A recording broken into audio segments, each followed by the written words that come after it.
RMC, le beurre et l'argent du beurre. Avec Perico Légas, bien sûr. Bonjour Perico. Bonjour Mathieu. Notre rendez-vous du dimanche pour se faire plaisir à pas cher. Vous nous emmenez dans les choux ce matin. Oui. La choucroute alsacienne. La choucroute. Si je vous dis Arançor, est-ce que ça vous dit quelque chose? Arançor. Mais quel rapport Perico, le hareng, la choucroute? Eh bien, sor, c'est pour la racine germanique sor qui veut dire salé, fermenté. Et choucroute vient de l'alsacien, ou selon le dialecte de l'allemand, qui est Sauerkraut. Sauerkraut.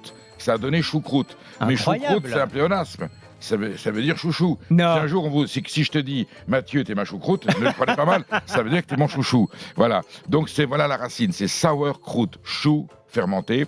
Et il y a un village près de Strasbourg qui s'appelle Krautergersheim, le village du chou, de la choucroute, au pied des Vosges.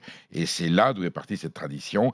Et aujourd'hui, nous allons le voir, il y a un problème climatique sur cette choucroute. Mais c'est vraiment le plat emblématique de la cuisine alsacienne, de la tradition strasbourgeoise, avec une variété de choux qui s'appelle, je pense que c'est un chou cabu, le Quintal d'Alsace ou le Quintal de Strasbourg. C'est lui qui est à l'origine.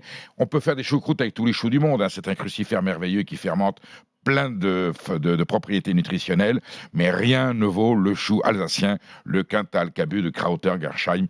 Et je crois qu'il est un petit peu aujourd'hui malmené par les évolutions climatiques. Moi, j'adore vous avoir autour de la table, Perico. On apprend des choses, on se régale rien qu'en vous écoutant. Alors oui, pourquoi on parle de la choucroute? Au-delà de se faire plaisir, peut-être que bientôt cette choucroute disparaîtra, ou en tout cas, on en aura de moins en moins. Alors, nous avons certains types de production agricole, notamment végétale, qui subissent aujourd'hui, j'allais dire, l'évolution climatique dans sa trop d'eau, pas assez d'eau, trop de soleil, mais ce sont des formes de culture qui ont besoin d'un climat très tempéré.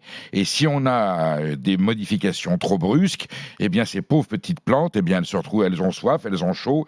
Et le chou est un animal, vous voyez, je parle d'un animal sensible. Et là, dernièrement, les conditions climatiques, le manque d'eau, la sécheresse et d'autres phénomènes ont fait que le chou alsacien est menacé. Donc, si le chou alsacien est menacé, est-ce que la choucroute alsacienne serait menacée? Ça serait un drame aussi grave que la bataille de Sedan, que la défaite de Sedan ou l'invasion allemande, vous voyez. Donc, il faut sauver le chou alsacien pour qu'on puisse garder notre choucroute. Et voilà pourquoi les producteurs de choux lancent l'alerte. Philippe Buchmann est avec nous. Bonjour Philippe Buchmann. Bonjour, oui. Vous êtes vous-même producteur de choux à Dutlenheim. Vous confirmez tout ce que vient de nous dire Perico. Sur votre propre production, vous voyez les effets de cet effondrement climatique petit à petit?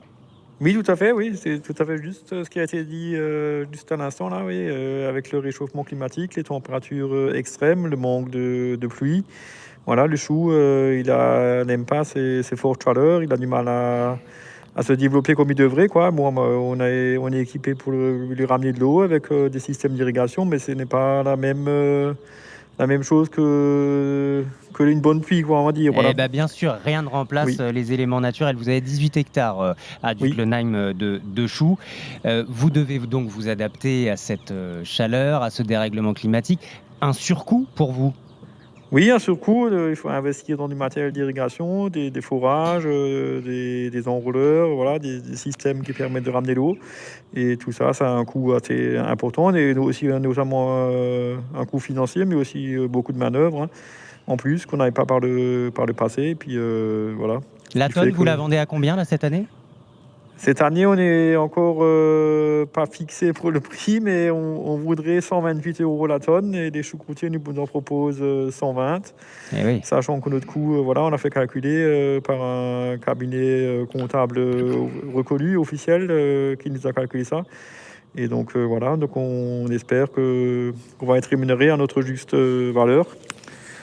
Et oui, parce que la choucroute est un plat populaire dont on peut penser qu'il n'est pas très cher. Si le prix de la matière première, on le voit depuis quelques mois sur d'autres denrées, si le prix de la matière première augmente et que la choucroute devient peut-être pas un plat de luxe, mais un plat à un certain prix, évidemment, sa notoriété, sa popularité va en prendre un coup. Donc il faut absolument, rétribuer le producteur. Il n'est pas question qu'eux ne gagnent pas leur vie.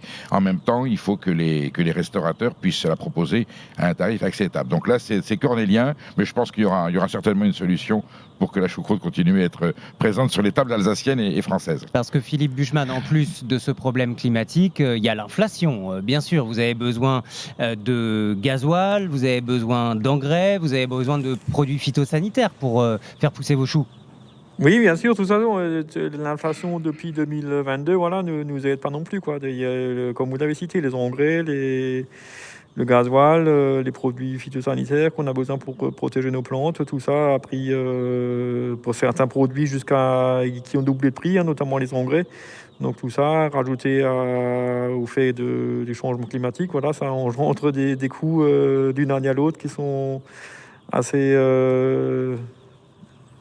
qui ont Assez pris conséquent. une grosse Handicapant, assez conséquent. Donc handicapant, voilà, oui. ça fait beaucoup de choses en une fois et c'est pour ça qu'on est un peu inquiet. On va pas arrêter de produire de choux, c'est pas notre objectif. Hein. Nous, on veut continuer à travailler ce produit, à le Mais produire et à continuer faire d'en maintenir vivre et cette de tradition bien en alsacienne. vivre, Et voilà. Philippe Buchmann, producteur de choux à Dutlenheim. Notre choucroute alsacienne est-elle en danger? Restez avec nous. RMC, le beurre et l'argent du beurre. Perico, la choucroute, ça fait quand même partie des produits phares français. Tiens, tournons-nous vers... C'est un symbole, c'est un C'est un symbole. symbole, et effectivement, c'est comme le bœuf carotte, c'est comme le pot-au-feu, c'est... Sauf qu'il y a une belle histoire derrière la choucroute. Alors, Margot Bourdin, racontez-nous l'histoire de la choucroute. Eh bien, la technique de fermentation du chou est très ancienne. Elle remonte au IIIe siècle avant Jésus-Christ. À l'époque, elle sert à nourrir les ouvriers chinois qui travaillent sur le chantier de la Grande Muraille. Sur place, pas un village à la ronde. On découvre alors comment fermenter du chou pour pouvoir le conserver. Mais ce sont les Allemands qui apprennent réellement à maîtriser l'art de la fermentation au sel au XVIe siècle. Ils baptisent ce plat Sauerkraut, chou aigre en allemand. Les Alsaciens l'appellent Soucroute, ce qui signifie herbe aigre, une recette qui va faire beaucoup parler. Les médecins vantent les bienfaits du chou que l'on consomme donc avec de la palette, du lard fumé, des saucisses ou avec du poisson pour la choucroute de la mer. Il existe aussi des recettes de choucroute végétarienne et on peut cuire sa choucroute au champagne, mais là c'est un peu plus cher. Ce qui est sûr, c'est que vous l'avez dit, la choucroute fait partie des 10 plats préférés des Français selon un sondage CSA. Elle arrive à la 9e position derrière le poulet frites, la raclette ou encore la blanquette, mais devant le cassoulet. Vous préférez la choucroute, vous, Perico? Ça arrive en numéro 1 ou pas? Quand je suis en Alsace, c'est un instant de gastronomie qu'on ne peut pas éviter et ça fait partie du patrimoine alimentaire et culinaire français. Mais j'ignorais que ça venait de Chine. Alors, la fermentation, le principe de la fermentation est très ancien dans l'humanité, peut-être même avant la Chine. Et effectivement, ce sont les peuplades germaniques et la tradition alsacienne qui ont pu la préciser avec les vins d'Alsace et les charcuteries alsaciennes. C'est un plat complet, mais c'est vraiment un mariage de tous les éléments du terroir alsacien qui aboutit à c'est une œuvre d'art. Hein. Alors, choucroute royale, choucroute strasbourgeoise, choucroute paysanne, c'est un plat complet, c'est un festin de fête et c'est un instant de bonheur absolument inoubliable. Tiens, retournons en Alsace, pas très loin de Philippe Buchmann, il y a Thierry. Bonjour Thierry. Bonjour à tous. Vous nous rejoignez au 32-16, vous êtes où, à Strasbourg? Oui, à Strasbourg, exactement. Amateur de choucroute, évidemment. Oui, alors pour la petite histoire, quand j'étais petit, j'aimais pas beaucoup le chou. Quand on est petit, ce genre de légumes, ça nous intéresse pas C'est vrai trop. que pour les enfants, c'est pas évident. Et puis cuisiner à la cantine, c'est pas toujours top. Hein. Exactement, mais ce qui est bien, c'est le lard, la saucisse autour, mais c'est vrai qu'en grandissant, on apprend à aimer la choucroute aussi. Ici à Strasbourg, on a la choucroute aux 3 poissons qui est assez unique, hein, qui est servie dans un restaurant. Donc voilà, et la choucroute, c'est toujours des moments de convivialité, et puis se dire que ça vient de chez nous. En Alsace, on est un peu fiers, ça vous le savez. Et voilà, le fait que ça vienne de chez nous, on est attaché à ce patrimoine. Ça fait vivre votre région, ça fait venir les touristes. Choucroute aux 3 poissons, inventé il y a une 40 d'années par M. Baumann à la maison Camerzel, face à la cathédrale de Strasbourg, monument historique. Elle a quoi, cette cathédrale de Strasbourg? On a fêté le millénaire, là, hein, c'est ça, hein, il n'y a pas si longtemps que ça. Elle est très sombre, elle n'a qu'un clocher. Et voilà. C'est un symbole de la libération de la France. Les touristes viennent pour cette cathédrale, mais donc aussi pour la choucroute. Thierry, j'imagine que de voir ces choux menacés, ce n'est pas très bon. Qu'est-ce qui se dit dans les rues de Strasbourg et d'ailleurs? On est inquiet? Alors, dans les rues de Strasbourg, pas forcément, mais c'est vrai quand on descend vers Dutlenheim, vers Krautergersheim, hein, comme vous l'avez dit, qui est ce village. Quand on prend la route, on passe à côté de ces champs de choux et c'est pas qu'il y en a plus, c'est qu'on les voit, ils sont plus petits en fait. Et on entend aussi quand on parle avec des producteurs, on parle aussi avec des choucroutiers qui veulent aussi eux être bien payés. En fait, on voit qu'il y a ce double effet de l'inflation, du réchauffement climatique. Et effectivement, est-ce qu'on aura encore un chou alsacien, un chou à choucroute naturel. Je vous dis pas que c'est la panique générale à Strasbourg, ça serait vous mentir, mais c'est vrai que quand on va dans ces petits villages-là, qui sont quand même marqués par ce patrimoine local, où, comme l'a dit le producteur avant, beaucoup de gens aussi sont embauchés dans ces filières-là, c'est vrai que, il nous reste la tarte flambée au pire, mais la choucroute... des flammes couches. Bon, il y a encore 70% du chou pour la choucroute qui est produit en Alsace.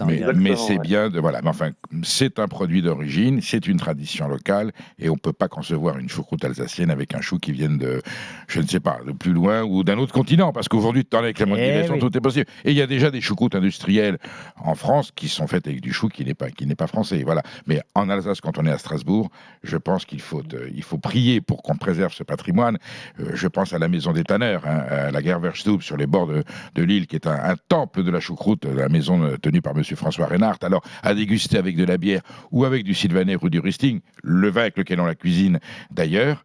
Et puis, je rappelle que le 23 et le 24 septembre, l'émission tombe bien, il y a la foire du chou à Krautergersheim, 2 jours de fête et d'opulence où on pourra célébrer ce produit merveilleux. Et ceux qui nous écoutent, je les invite à aller voir cet événement incroyable qui est la fête du chou à Krautergersheim, 23-24 septembre. Voilà pour le bon plan. Rappelez-nous l'adresse, Perico, où est-ce qu'on La maison des tanneurs, c'est dans la petite France, le quartier de Strasbourg qui est sur les bords de l'île. Une maison sublime avec une décoration extérieure alsacienne. Voilà, François Reinhardt qui est aujourd'hui le pape de 24,90. Bon. Voilà, et le repas est complet. Il y a toute la tradition, la meilleure charcuterie, un chou exemplaire préparé maison évidemment. Grand instant de gastronomie alsacienne, donc grand instant de bonheur. Le beurre et l'argent du beurre. Merci beaucoup Perico. Merci Thierry, auditeur strasbourgeois sur RMC, et merci à Philippe Buchmann, producteur de choux à Dutlenheim. Perico, on se retrouve la semaine prochaine pour le beurre et l'argent du beurre dans la matinale week-end, et dès demain dans Estelle Midi. Dans Estelle Midi, voilà, pour décrypter l'actualité.